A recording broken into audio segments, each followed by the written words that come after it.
하나님의 은혜를 입은 사랑하는 성도 여러분, 오늘 새 아침이 또 새 새벽이 밝았습니다. 저와 여러분이 오늘 고린도후서 7장 2절에서 11절 말씀 우리 함께 먼저 묵상하고 그리고 기도로 나아가겠습니다. 오늘 성경 말씀은 굉장히 깁니다. 여러분께서 집중하셔야 되고요. 또 성경 말씀 성경책이 있으시면 펴셔서 오늘 말씀 가운데 여러분께서 주신 은혜를 말씀이 있다면 꼭 줄로 끊어 놓으시고 또 저와 여러분이 그 말씀을 함께 묵상하는 하루가 되었으면 좋겠습니다. 다시 한번 제가 고린도후서 7장 2절에서 11절 말씀 읽도록 하겠습니다. 마음으로 우리를 영접하라. 우리는 아무에게서도 불의를 행하지 않고 아무에게서도 해롭게 하지 않고 아무에게서도 속여 빼앗은 일이 없노라. 내가 이 말을 하는 것은 너희를 정죄하려고 하는 것이 아니라 내가 이전에 말하였거니와 너희가 우리 마음에 있어 함께 죽고 함께 살게 하고자 함이라. 나는 너희를 향하여 담대한 것도 많고 너희를 위하여 자랑하는 것도 많으니 내가 우리의 모든 환난 가운데서도 위로가 가득하고 기쁨이 넘치도다. 우리가 마게도니아에 이르렀을 때에도 우리 육체가 편하지 못하였고 사방으로 환난을 당하여 밖으로는 다투며 안으로는 두려움이었노라. 그러나 낙심하는 자를 위로하시는 하나님이 디도가 om으로 우리를 위로하셨으니 그가 온 것뿐 아니요 오직 그가 너희에게 받은 그 위로로 위로하고 너희의 사모함과 애통함과 나를 위하여 열심히 있는 것을 우리에게 보고함으로 나를 더욱 기쁘게 하였느니라. 그러므로 내가 편지로 너희를 근심하게 한 것을 후회하였으나 지금은 후회하지 아니함은 그 편지가 너희로 잠시만 근심하게 한 줄을 알미라. 내가 지금 기뻐함은 너희로 근심하게 한 까닭이 아니요 도리어 너희가 근심함으로 회개함에 이른 까닭이라. 너희가 하나님의 뜻대로 근심하게 된 것은 우리에게서 아무 해도 받지 않게 하려 함이라. 하나님의 뜻대로 하는 근심은 후회할 것이 없는 구원에 이르게 하는 회개를 이루는 것이요 세상의 근심은 사망을 이루는 것이니라. 보라, 하나님의 뜻대로 하게 된 이 근심이 너희로 얼마나 간절하게 하며 얼마나 변증하게 하며 얼마나 분하게 하며 얼마나 두렵게 하며 얼마나 사모하게 하며 얼마나 열심히 있게 하며 얼마나 번하게 하였는가. 너희가 그 일에 대하여 일체 너희 자신의 깨끗함을 나타내었느니라. 아멘. 하나님의 말씀입니다. 말씀을 주신 하나님께 감사드립니다. 아멘. 우리 말씀 앞에 기도드리겠습니다. 하나님, 오늘 이 새벽에 우리에게 주신 말씀을 통하여 한 절 한 절 말씀 가운데 하나님의 뜻을 발견하게 하시고 또 오늘 이 새벽에 더욱 우리를 기도의 말씀의 장으로 이끌어갈 수 있도록 저희를 성령님께서 인도하여 주시옵소서. 감사드리며 거룩하신 예수님의 이름으로 기도드립니다. 아멘. 네, 오늘 저와 여러분들이 고린도후서 7장의 말씀, 오늘 이 부분은요, 사실 그냥 읽어서 이해할 수 있는 부분이 아니라 저는 생각합니다. 그렇기 때문에 좀 오늘 이 말씀이 사실 길지 않습니까? 그래서 제가 여러분과 현장에 같이 있다면 좀 시간을 넉넉하게 가지고 이 성경 말씀에 관한 이야기를 함께 나눠야 되는데요. 그래서 오늘 인터넷으로 하는 우리의 기도의 시간이기 때문에 제가 최대한 짧게 이 고린도후서, 고린도전서에 관한 역사적인 이야기를 좀 나눠야 될 것 같습니다. 여러분께서 새벽 시간에 졸음이 오겠지만 조금 집중해서 제 이야기를 따라와 보십시오. 오늘 이 고린도후서에서 하나님의 말씀을 읽을 때는요, 단순히 우리가 이 고린도후서만이 아니라 고린도전서가 있다라는 것을 누구나 다 알고 있습니다. 그러면 왜 사도 바울은 고린도전서와 후서를 써야 됐는지 그것을 여러분께 꼭 기억하시면 오늘 전체적으로 고린도전서와 후서를 읽을 때 이해가 충분히 되게 됩니다. 그렇게 하기 위해서는 우리는 사도 바울이 이 사도행전을 통해서 전도했던 그 역사의 현장으로 다시 되돌아가서 제가 설명을 해야 될 것 같습니다. 예수님께서 승천하시고 난 뒤 52년경 역사에서는요, 사도 바울은 2차 전도 여행 중에 그리스 아덴에서 전도를 했던 모습을 사도행전에서 발견하게 됩니다. 아덴은요, 당시로 보면 소크라테스나 아리스토텔레스, 플라톤과 같은 이 철학자들의 도시였습니다. 그곳에서는 얼마나 지혜자들이 많기 때문에 사도 바울은 거기에서 자신이 가지고 있는 지혜로 그들이 가지고 있는 철학과 하나님을 믿는 신앙으로 또 예수 그리스도가 우리의 구주임을 증거할 수 있는 방법이 충분히 있고 자기 지혜로 가능할 것이라 생각했다. 거기에서 낭패를 보게 됩니다.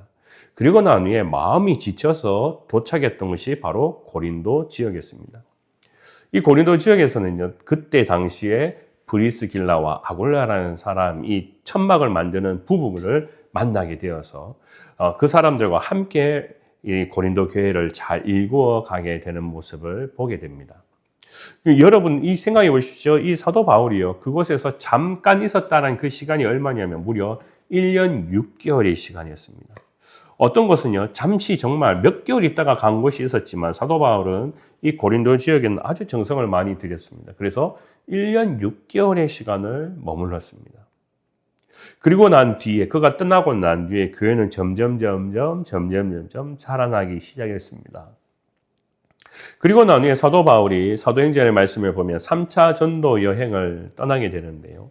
이 2차 전도 여행과 3차 전도 여행은 사람에 따라, 학자에 따라 조금 다른 생각을 가지고 있지만 약 10년이라는 세월이 흘렀다라고 이야기하는 사람들이 많습니다. 3차 전도 여행을 갈 때 사도 바울이요, 주로 머물러 있었던 곳이 에베소 지역이었습니다.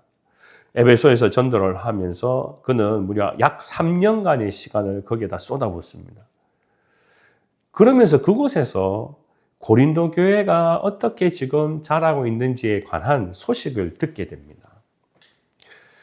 고린도 교회는 지금까지 잘 자란 것 같았는데 굉장히 큰 문제들이 그 속에 발견되고 있다는 것을 사도 바울이 알게 되었습니다. 그래서 고린도 전서를 여러분이 읽어보시면 여러 가지 상황들을 이야기합니다. 우리가 잘 아는 이야기가 있죠. 고린도 전서의 말씀의 첫 부분부터 시작하는 게 뭐냐면요, 교회 안에 분쟁이 있었습니다. 설교를 그때 잘했던 아볼로, 그 사람을 따라가는 파가 교회 안에 있었습니다. 그래서 성경의 말씀에 보면 누구는 아볼로파다, 또 어떤 사람은 나는 바울이 처음 이곳에 교회를 개척하고 또 우리에게 복음을 전했으니까 나는 바울파다, 또 어떤 사람은 나는 베드로파다, 어떤 사람은 세상에 우리가 왜 사람의 파냐고 나는 예수 그리스도파다 하고 이야기하면서 교회 안에 파가 생겨났다는 것을 이야기하는 장면이 고린도 전서에 적혀 있습니다. 그리고 그 문제에 관하여서 사도 바울이 권면합니다. 또 한 가지는 도덕적인 타락이 있었습니다. 교인들 중에 한 사람이 아버지의 아내와 동침하는 아주 심각한 영적 병에 걸린 사람도 있었습니다. 근데 그 사람이 그리스도인입니다.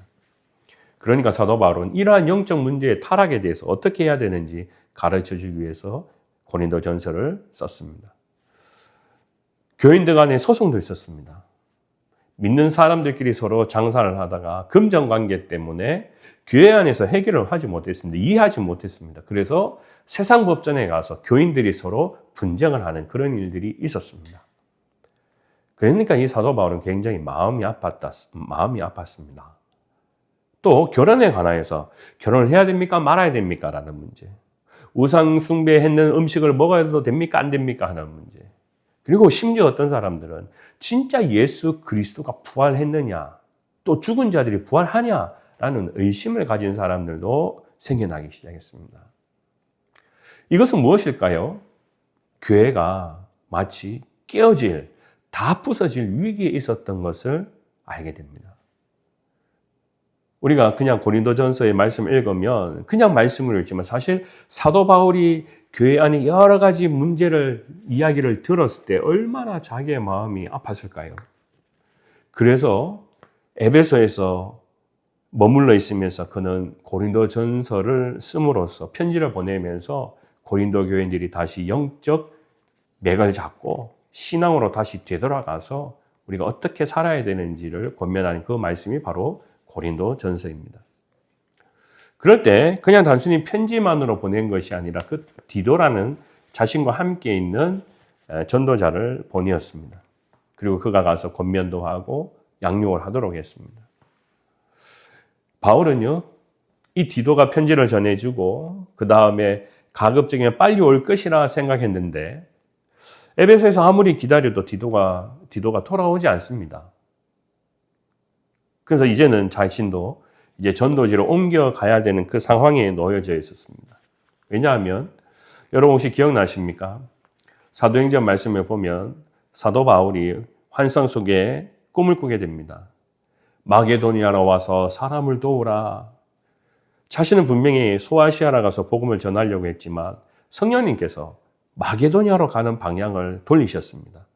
그러다 보니까 사도 바울은 마게도니아로 계속 지금은 이제 가야지 그냥 디도를 에베소 지역에서 계속 마냥 기다리고 있을 수는 없었습니다.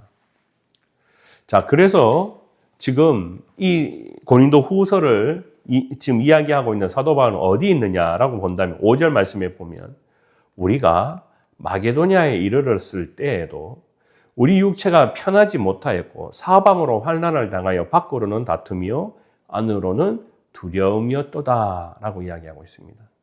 즉 이것은 무슨 말입니까? 마게도니아에 갔지만 내 발걸음이 너무 무거웠다. 고린도 교회에서 빨리 디도가 와가지고 소식을 좀 전해줬으면 좋겠는데 교회가 다시 회복되었는지 아닌지 너무나 궁금한데 오지 않으니까 자신의 마음이 너무나 무거웠습니다. 심지어 지금 이 마게도니아를 갔지만 자기는 거기에 어떤 일이 있는지 모르고 갔지만 그곳엔 사방으로 환난이 있고 또 바깥으로는 어두움, 안으로는 두려움도 있습니다. 오늘 이 안으로는 두려움이라는 것이 바로 저 자신이 이 고린도 교회에 대한 염려의 마음이라 저는 생각합니다. 그러니까 지금 사도 바울은 오늘 5절만 읽어보더라도 고린도 교회의 이 문제점에 대해서 너무나 무거운 마음으로 지금 근심하고 있다는 것을 우리는 알게 됩니다. 근데 마게도니아에 있을 때 디도가 오지 않아요. 그러니까 이 바울이 얼마나 힘들었을까요? 5절 말씀 우리가 잠깐 한번 돌아보면요. 6절 말씀 우리가 돌아보면 이렇습니다. 그런데 이 마게도니아에서 그렇게 근심하고 있는 찰나에 좋은 소식이 들어왔습니다. 6절 말씀을 읽으면 그러나 낙심한 자를 위로하시는 하나님이 디도가 옴으로 우리를 위로하셨으니 라고 했습니다. 여기에 낙심된 자가 누구입니까? 바로 자신을 포함한 전도자들의 마음이겠죠.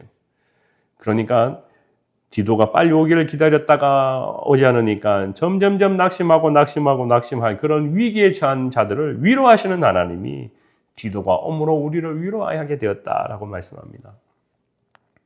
이것은 단순히 사람이 오는 것만으로 끝나는 문제가 아니었습니다. 아마 그럴 겁니다. 메신저로 갔는 디도가 왔을 때 분명히 바울은 갔더니 어떻더냐 궁금했을 겁니다. 그런데 디도가 전해주시는 소식이 있습니다. 너무나 놀랍습니다. 7절 말씀에 보면 이렇게 기록하고 있습니다. 그가 온 것뿐 아니요 오직 그가 너희에게 받은 그 위로로 위로하고 너희의 사모함과 애통함과 나를 위하여 열심히 있는 것을 우리에게 보고함으로 나를 더욱 기쁘게 하였느니라. 이 말씀 우리가 꼭 기억해 보십시오. 디도가 이 문제에 있는 그 고린도 교회에 갔습니다. 바울이 전해주는 하나님의 말씀 겉면에 편지를 서로 다 읽습니다. 그리고 난 뒤에 어떻게 되었다고요? 그 문제들에 대한 답을 찾아가게 되었다라는 겁니다. 그들 안에 오늘 말씀 읽으면 뭐가 일어났습니까? 회개가 일어났다라는 겁니다. 아, 우리가 잘못했구나. 우리가 지금 영적 방향을 잘못 잡아 있었구나. 우리가 왜 지금 이렇게 여러 가지 잘못된 것에 대해서 현혹되었던가 자신들 안에 마음이 회개되고 회복되는 일들이 있었다는 거예요. 그리고 난 뒤에 뭐면 이제 방향을 돌려서요. 사도 바울이 하고 있는 전도의 포커스를 둡니다. 그러면서 우리가 더욱 바울을 위해서 열심히 하겠다. 전도를 위해서, 사명을 위해서 우리가 다시 열심히 달려가겠다. 그래서 디도는 그런 소리를 함께 듣고 난 뒤에 돌아와서 이야기하는 겁니다. 디도가 온 것만으로도 위로를 받지만 다음 말씀에 보면 너희의 사모함과 애통함과 나를 위하여 열심히 있는 것을 우리에게 보고함으로 나를 더욱 기쁘게 하였느니라.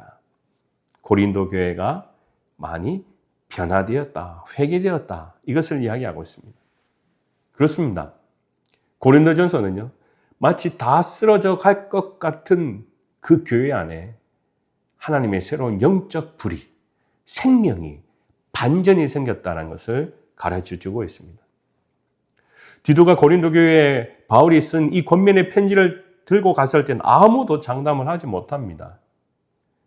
그런데 이 설교를 들었던 사람들이, 또한 이 사람들이 이 말씀을 읽었던 사람들은 그 안에서 영적 신앙의 새로운 회복 운동이 일어나서 다시 믿음으로 바로 서게 되었다는 것을 말씀하고 있습니다. 그러다 보니까 사도 바울은 자신에게 이 디도가 오지 않았을 때 그 보내면서의 과정, 돌아오면서의 그 모든 시간들이 사실 자신에게는 근심의 시간이었다는 것을 오늘 성경 말씀에 드러내고 있습니다. 여러분, 오늘 이 성경 말씀에 보면 8절에 내가 고린도 교회에 보낸 편지로 너희를 근심하게 한 것을 후회하였으나 라고 했습니다. 아마도 이 고린도전서의 말씀은요, 상당히 그 사람들에게는 약점이 드러나는, 치부가 보여지는 그런 장면일 수도 있습니다.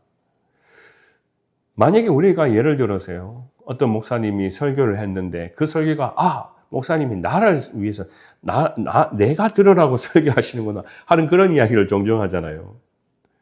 그러면 상대방은 어떻습니까? 듣는 분들은 잘못 생각하면 제가 회개합니다 라고 이야기하기보다 목사님이 나한테 괜히 상처를 주려고 그런 것 같다. 그리고 나를 미워해서 그런 것 같다. 그렇게 하기 때문에 내 자존심이 상했다. 그래서 안 들을 수도 있다는 겁니다. 사도 바울이 분명히 하나님의 말씀을 그들에게 편지를 통하여 전해줬을 때 그들이 들었다라는 것은 굉장히 큰 변화입니다. 보십시오.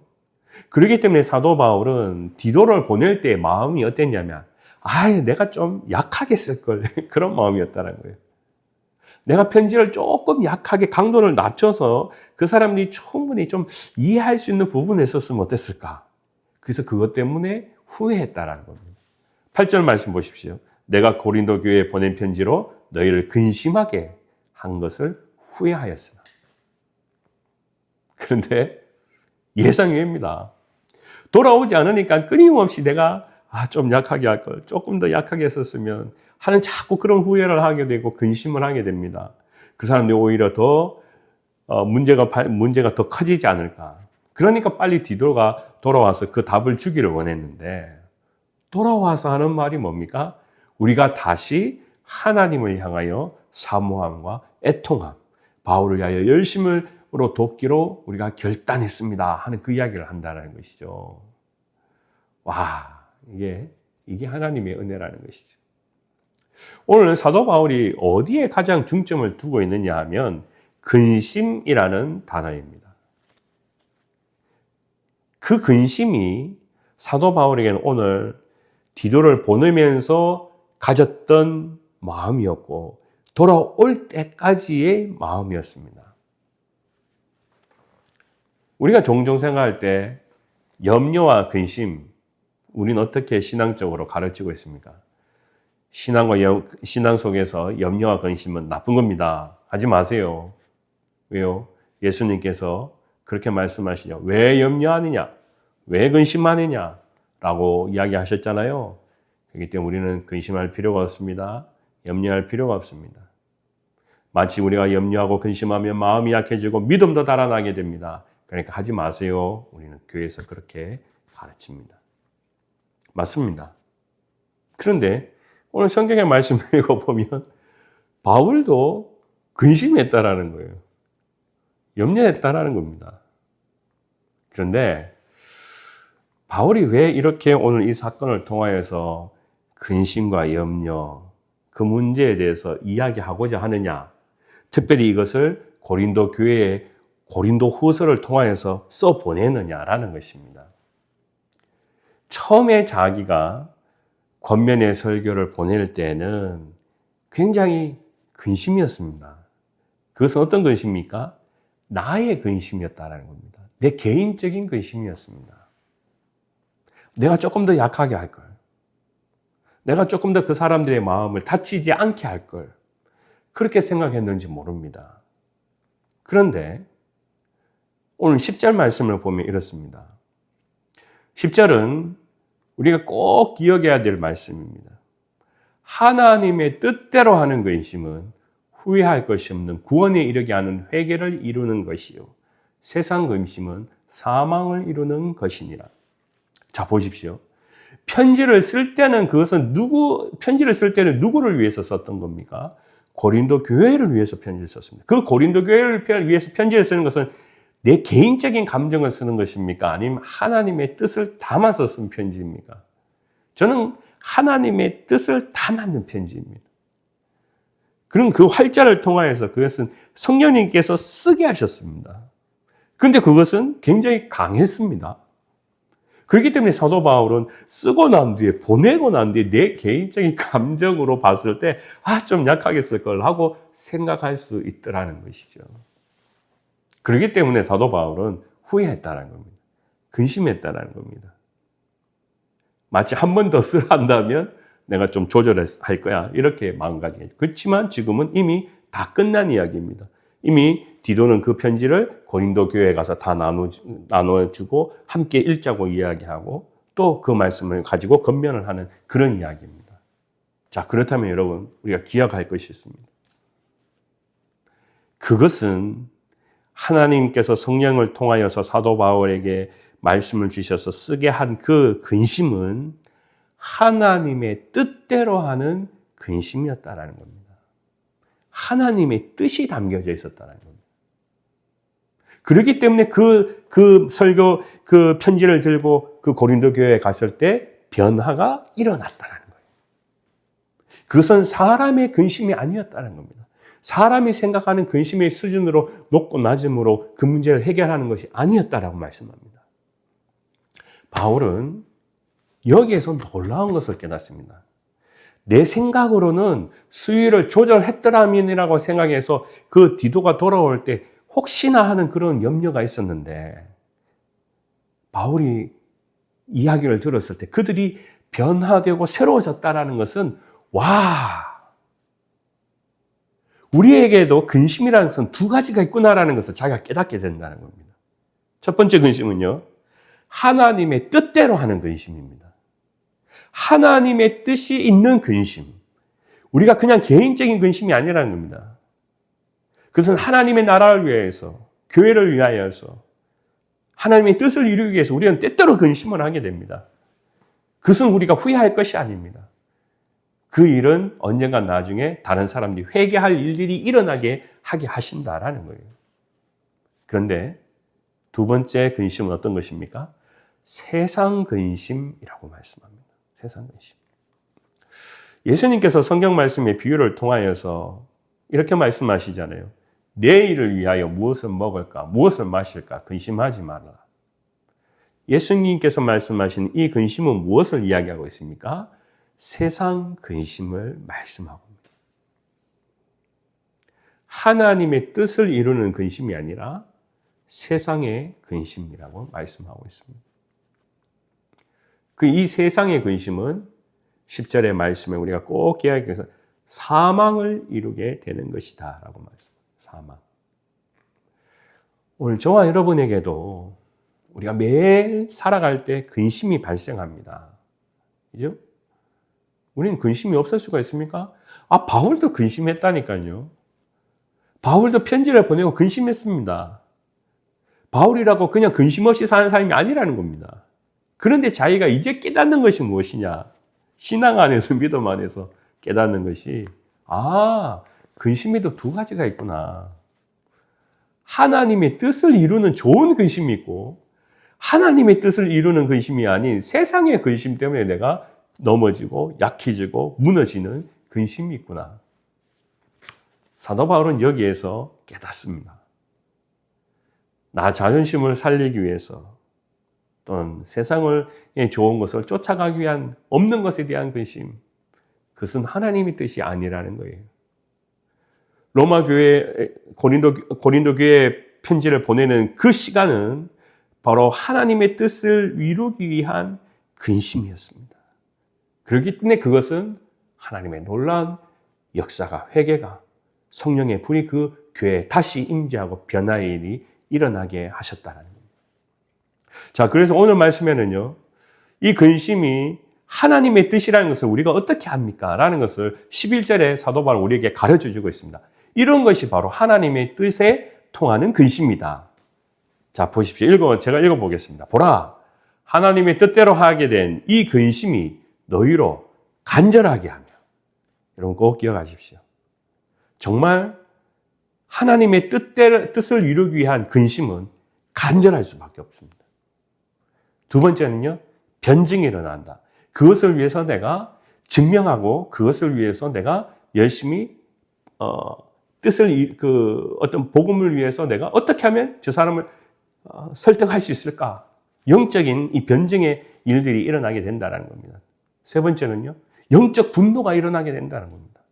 우리 하나님이 어떠신 분인데 하는 그 영적 분노가 일어나게 된다. 세로는 하나님의 뜻 가운데 두려움으로 느끼게 됩니다.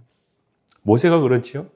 하나님의 뜻을 받았을 때, 모세야, 내가 많은 백성을 인도에 가거라. 그 영적인 임무를 주셨을 때 자신 안에 두려움과 떨림으로 나아갔습니다. 여러분, 우리가 가진 근심이 두렵고 떨리었던 적이 있었는가요? 근심은 단순히 사람의 마음을 떨어뜨리고 무너뜨리는 것이 아니라, 전율이 일어날 만큼 하나님의 뜻 가운데 내가 그 두려움을 경험해 본 일이 있습니까? 또 하나님의 뜻을 이루기 위한 그 근심은요, 끊임없이 계속 사모하게 한다는 겁니다. 계속 가게, 영적으로 기도하게끔 하게 하신다는 거예요. 또 그 일들을 위해서 열심히 하게 하시는 그 일들이 있다는 것을 우리에게 말씀합니다. 그래서 저와 여러분들이 오늘 새 하루를 시작할 때 우리는 항상, 또 우리는 매일마다 근심을 가지고 있습니다. 근데 우리가 영적인 하나의 깨달음을 여러분 가지시기 바랍니다. 근심에는 두 가지가 있습니다. 하나님의 뜻을 이루는 근심, 아니면 세상의 근심. 나는 어느 것을 붙들고 우리가 근심하게 될 것인가요? 저와 여러분들이 오늘 10절과 11절을 사도 바울이 깨달은 그 지혜를 우리가 기억하면서요, 10절과 11절을 꼭 여러분 마음속에 가슴판에 새겨 놓으시기 바랍니다. 하나님의 뜻을 깨달은 그 근심은 오늘 이렇게 여러 가지 일들을 통하여 그것이 내 마음속에 일어나게끔 성령님께서 나를 도우십니다. 오늘 저와 여러분들 더욱 우리가 기도할 때 바울이 가졌던 이 근심, 하나님의 뜻을 위한 근심, 그것으로 오늘 이 하루를 먼저 시작하면 좋겠습니다. 내 안에 어떤 것을 통하여서 하나님 앞에 더욱 간절한 마음으로 근심하느냐, 영적인 것을 위해서 두렵고 떨림으로 내가 하나님 앞에 나아가느냐, 사모하게 하느냐, 열심을 가지게 하느냐, 그런 것들을 위하여서 오늘 우리가 더욱 기도함으로 하나님 앞에 그 근심을 드리고 또 우리가 그 일들을 위하여 기도하는 저와 여러분 되시기를 주님의 이름으로 간절히 축원합니다. 기도하겠습니다.